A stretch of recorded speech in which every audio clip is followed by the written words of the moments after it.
The moment you open your mouth to explain yourself, you have already lost. Picture it. The accusation lands. A subtle jab at a dinner party, a questioning of your competence in a meeting, a lover twisting your words. You feel the heat rise in your chest, the cortisol spikes. Your brain screams that you are being misunderstood, that the truth is being distorted, that you must correct the record immediately.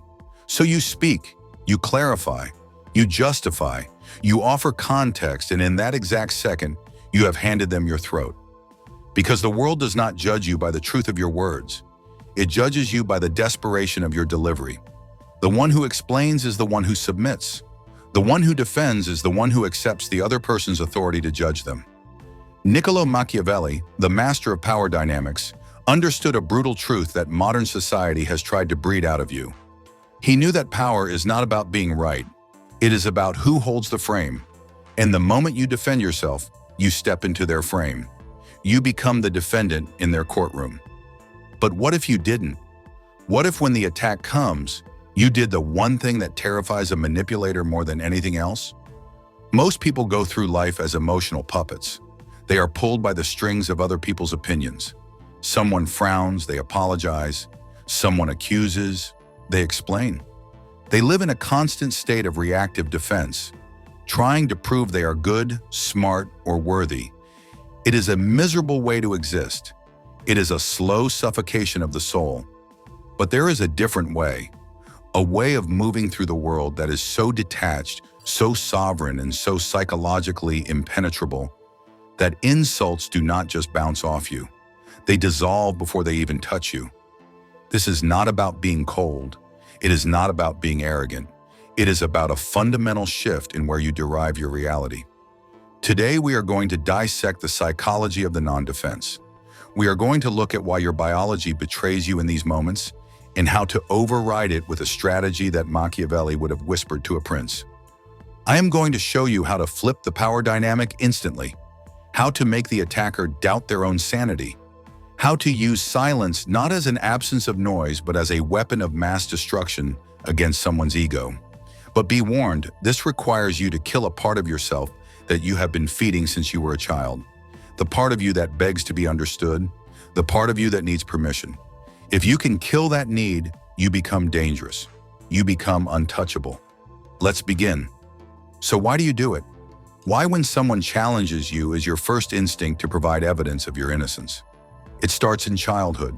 Think back when you were 5 years old and a parent or a teacher accused you of something. What was the only way to escape punishment? Explanation. I didn't break it, it fell. I didn't hit him. He hit me first.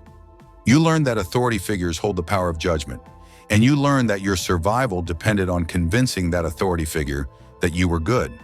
The problem is you grew up, but your psyche didn't. You are walking around the world projecting that authority figure onto everyone you meet. Your boss, your partner, the stranger on the internet, even your enemies. When you defend yourself against someone, you are subconsciously saying, "You are the judge. I am the child. Please accept my plea so I can feel safe again." It reeks of weakness, and human beings, primal as we are, can smell that scent of submission from a mile away. Machiavelli wrote, "It is much safer to be feared than loved." Now translate that to modern social dynamics. It is much safer to be respected than understood. When you rush to defend, you are prioritizing being understood over being respected. You are saying, "Please get me. Please see my intent." But a king does not explain his decree to the peasant. A lion does not explain its hunt to the gazelle.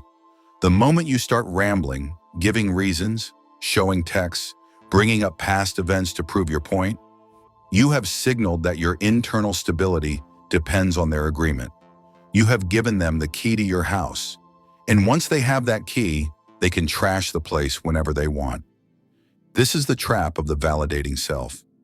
You believe that if you just explain it clearly enough, they will say, "Oh, I see now. You are right. I was wrong." How often does that actually happen? Almost never, because the attack was never about the facts. It was about the power. They didn't accuse you because they wanted the truth. They accused you to see if you would jump, and you jumped. The first step to becoming untouchable is to realize that the courtroom does not exist. There is no judge. There is no jury. There is only you and your perception of reality. When you stop treating other people like judges, their accusations stop sounding like sentences. They start sounding like opinions. And opinions are just noise. So what happens when you don't jump? Imagine the scenario. Someone throws a verbal spike at you. You're being incredibly selfish right now. The old you would say, "No, I'm not. I did X, Y, and Z for you yesterday. I'm just tired, defensive, weak, reactive." Now imagine the Machiavellian approach. They say, "You're being incredibly selfish right now." You look at them. You hold eye contact. You don't blink. You keep your face completely neutral. You let the silence hang in the air for 3, 4, 5 seconds. Do you know what happens in that silence? It is a psychological vacuum. The human brain is terrified of silence during a conflict. It signals a rupture in the social fabric. It signals that the other person is not playing the game. When you stay silent, you are mirroring their energy back at them. You are forcing them to sit in the tension they created. Usually they will start to crumble. They will speak again to fill the void. "I mean, you're not always selfish, but just right now, why are you looking at me like that?" They start defending themselves against your silence. The power has flipped. This is the gray rock method taken to a weaponized level. You become a void. A void cannot be attacked. You cannot punch mist. You cannot cut water. By refusing to provide the resistance of a defense, you cause their attack to pass right through you and unbalance them. This requires immense internal control because inside your ego is screaming, "Fight back! Say something clever!" You must leash that dog. Machiavelli knew that the most powerful person in the room is the one who cannot be read. If you defend, you reveal your values. You reveal what hurts you. You reveal your buttons. "I'm not stupid," you shout. Now they know your insecurity is intelligence. "I'm not a bad person." Now they know your insecurity is moral standing. Silence reveals nothing. It is a dark mirror. And when they look into it, they only see their own aggression reflected back, and it makes them uncomfortable. It makes them feel judged, which is ironic because you haven't said a word. Sometimes silence is not enough. Sometimes the situation requires words but never defensive words. If you must speak, you never push back against the force. You pull it. You use the aikido of conversation. There is a concept in dark psychology called agree and amplify. It creates a state of cognitive dissonance in the attacker. If someone accuses you of something absurd, defending yourself validates the absurdity. It suggests the accusation is serious enough to warrant a response. Instead, you lean into it. You exaggerate it until it becomes a caricature. Attacker, you are so obsessed with money, you're greedy. Defensive you, no, I'm not. I just want to provide for my family. Boring, predictable, weak, Machiavellian. You caught me. I actually swim in a vault of gold coins like Scrooge McDuck every Tuesday. It's terrible for my back. You say it with a flat face or a slight amused smirk. What have you done here? You refuse to be insulted. You proved you are not insecure about the topic. You turned their serious attack into a joke. You established that you are the one framing the reality, not them. This strips the attacker of their weapon. They wanted to hurt you. Instead, you took their knife and started peeling an apple with it. It signals amused mastery. Amused mastery is the ultimate state of high status. It is the attitude of a parent watching a toddler throw a tantrum. You don't get angry at the toddler. You don't argue with the toddler. You are amused by the drama because you know you are safe. When you defend yourself, you are getting down on the floor and screaming with the toddler. Don't do that. Stand up, look down, smile. Robert Greene in the 48 Laws of Power talks about Law 25. Recreate yourself. Part of that is refusing the identity others try to thrust upon you. When they label you, they are trying to put you in a box. If you fight the box, you are still interacting with the box. If you mock the box, you dissolve it. You're arrogant. I prefer the term charmingly confident, but sure. You don't care about anyone but yourself. I'm working on it. I'll add you to the list of people I care about next year. It is savage, it is dismissive, and it is incredibly attractive. Why? Because it shows you are whole. You do not need their validation to know who you are.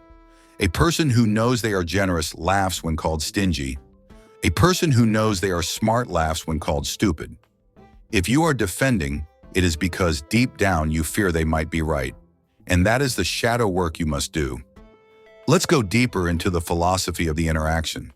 Every conversation has a meta-structure, a hidden architecture. In a conflict, there is usually a judge and a defendant.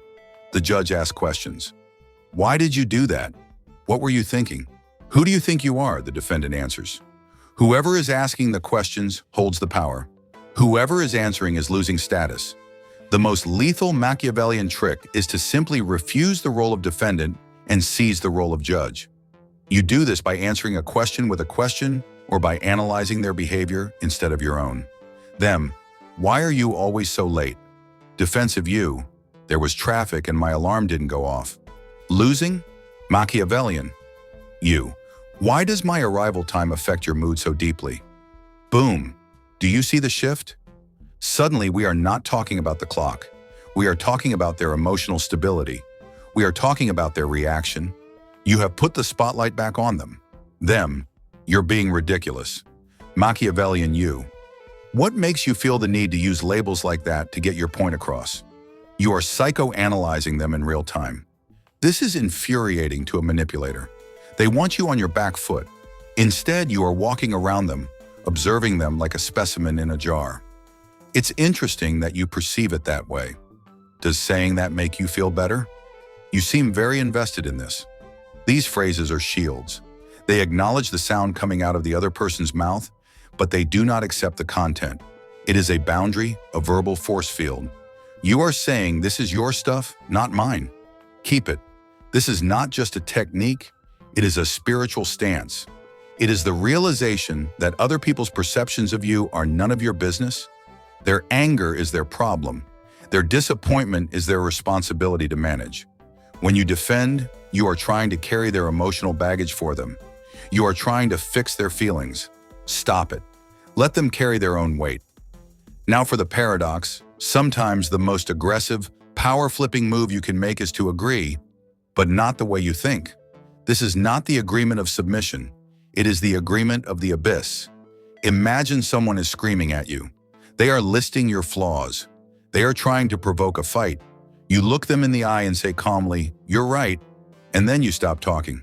"You're right, I am difficult sometimes." "You're right, I did mess that up." This is the fogging technique. When you throw a rock into a fog bank, what happens? Nothing. No thud, no rebound. It just disappears. When you agree with an attacker, you steal their momentum. They are pushing against a door, expecting it to be locked. When you open the door, they fall on their face. They want to fight. They want resistance. Resistance validates their anger. Agreement neutralizes it. But here is the nuance. You must agree with the truth in their statement without accepting the shame they are trying to attach to it. There is a difference between admitting a mistake and accepting a character assassination. You messed up this report. You're incompetent. Defensive. I'm not incompetent. The data was wrong. Power move. You're right. The report has errors. I'll fix it. Notice what was left out. You didn't address the incompetent part. You ignored the insult and addressed the fact. You took ownership of the action but not the identity. This signals immense confidence. Only a person who is secure in their competence can admit a mistake so easily. Insecure people fight to the death to prove they didn't make a mistake. Secure people say, "Oops, my bad," and move on. Machiavelli would call this disarming the enemy. If you lay down your sword, they look foolish holding theirs. It takes the wind out of their sails. It makes them look hysterical and you look grounded. And in the long run, history is written by the grounded. None of this works if it is just a tactic. If you are using these lines but your voice is shaking, or your eyes are darting around, or your energy is screaming, "Please like me," it will fail. Dark psychology is 20% words and 80% nonverbal frame. You have to build the internal architecture to support the silence. This brings us back to the shadow. Why does it hurt when they attack you? Because they are touching a wound that is already there. If I tell you you have green skin, you won't get mad. You'll think I'm crazy. You won't defend yourself. You'll laugh. But if I tell you you are a failure and you defend yourself, it's because a part of you suspects I might be right. The ultimate defense is not a verbal technique. It is self-knowledge. It is looking into your own darkness, owning your own flaws, and accepting your own shadow. When you know you are capable of selfishness and someone calls you selfish, you say sometimes yes. When you know you are capable of cruelty and someone calls you cruel, you say I can be. You cannot shame a man who has already accepted himself. You cannot expose a woman who has nothing left to hide. This is what it means to be untouchable. It means you have integrated the parts of yourself that others try to use against you. You become transparent. The light passes through. The arrows pass through. You are no longer a fortress that needs defending. You are the wind. So here is the challenge. For the next 7 days, you are going to play a game. The game is called no defense. No matter what happens, no matter how small the accusation, you are forbidden from explaining yourself. If you are late, say, I'm late. Do not give the reason. If you spill the coffee, say, I spilled the coffee. Do not blame the cup. If someone misunderstands you, let them misunderstand you. Sit in the fire of that discomfort. Feel the urge to fix it, to manage their perception, to be the good guy, and let that urge burn to ash. Watch what happens to the people around you. Watch how they react when you stop playing the game. You will see confusion, then respect, then a strange kind of magnetism, because people are drawn to certainty, and nothing screams certainty louder than a person who does not need to explain why they exist. You are reclaiming your energy. You are plugging the leaks in your soul. You are stepping out of the role of the child and into the role of the sovereign. The world will try to pull you back. It will try to bait you. It loves a reaction. Don't give it one. Keep your mystery. Keep your power. Keep your silence. If this philosophy resonates with the darker, deeper part of your mind, the part that is tired of performing for others, then you know what to do. Hit that subscribe button right now on Stoic Master. Not because I'm telling you to, but because you're done being the emotional puppet, done jumping at every accusation, done handing over your power to anyone who throws a jab. Subscribe if you're ready to become untouchable, to walk through life with that quiet, dangerous sovereignty that makes manipulators second-guess themselves. And drop a comment below right now. I'm done explaining, or silence is my weapon. Let me know you're committing to the no defense challenge. Your comment might just inspire the next brother or sister watching this to level up too. Let's build an army of untouchables together. Subscribe, comment, smash that like button, and turn on notifications so you never miss the raw, unfiltered Stoic power drops that transform lives. See you in the next one.